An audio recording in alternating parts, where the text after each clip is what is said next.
சொந்த தூய மக்களினம். இயேசு கிறிஸ்துவுக்குள் பிரியமானவர்களே, இந்த நிமிட நற்செய்திக்கு இயேசுவின் நாமத்தில் நான் உங்களை அன்போடு அழைக்கிறேன். சொந்த தூய மக்களினம். நாம் கடவுளுடைய சொந்த மக்களினமாய் மாறுவதற்கு என்ன செய்ய வேண்டும்? நீ அவருடைய கட்டளையை கடைபிடிப்பதில் கருத்தாயிருந்தால், அவர் கூறியபடியே நீ அவருக்கு சொந்தமான மக்களினமாயிருப்பாய். நான் கடவுளுக்கு சொந்தமான மக்களாக மாறுவதற்கு ஒரே வழி, அவர் கட்டளைகளை கடைபிடிப்பதில் கருத்தாய் கவனமாய் இருக்க வேண்டும். அடுத்தது, நான் தூய மக்களினமாய் இருக்க வேண்டும் என்று சொன்னால், அவர் உருவாக்கிய எல்லா மக்களினங்களிலும் புகழிலும் பேரிலும் மாட்சியிலும் உன்னையே உயர்த்துவார். இப்படிப்பட்ட வாழ்க்கை வாழுகின்ற பொழுது, இந்த உலகத்தில் எல்லா மக்களையும் படைச்சிருக்கிறாரு.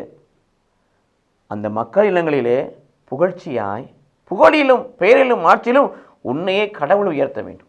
கடவுள் முன்பதாக நம்மை தாழ்த்துகின்ற பொழுது கடவுள் நம்மை உயர்த்துவார். ஆம் பிரியமானவர்களே, 1 பேதுரு 5:5 வாசிக்கிறோம், மனத்தாட்சியை ஆடையென அணித்துக் கொள்ளுங்கள். எரேமியா 9:23 வாசிக்கிறோம், பணக்காரன் தன் பணத்தை குறித்து, பலவானன் தன் பலத்தை குறித்து, ஞானி தன் ஞானத்தை குறித்து பெருமை பாராட்டிருப்பாராக. நம்ம குறித்து நம்ம பெருமை பாராட்டவே கூடாது, எல்லா கடவுளை குறித்து நம்ம மகிமைப்படுத்த வேண்டும். இத்தகைய மனநிலை நமக்குள் இருக்கும் என்று சொன்னால் நமக்குள் மனத்தாட்சி இருக்கிறது.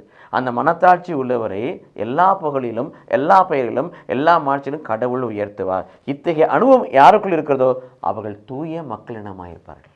பரிசுத்தம் அவங்களுக்குள்ள இருக்கும், பரிசுத்த ஆவியானவர்களுக்கு இருப்பார். ஆகவே இவ்விதமான வழிகளை நாம் பயணித்து ஆண்டவரின் சொந்த தூய மக்களினமாய் மாறுவோம். கடவுள் நம்மை ஆசீர்வதிப்பாராக. ஆமென்.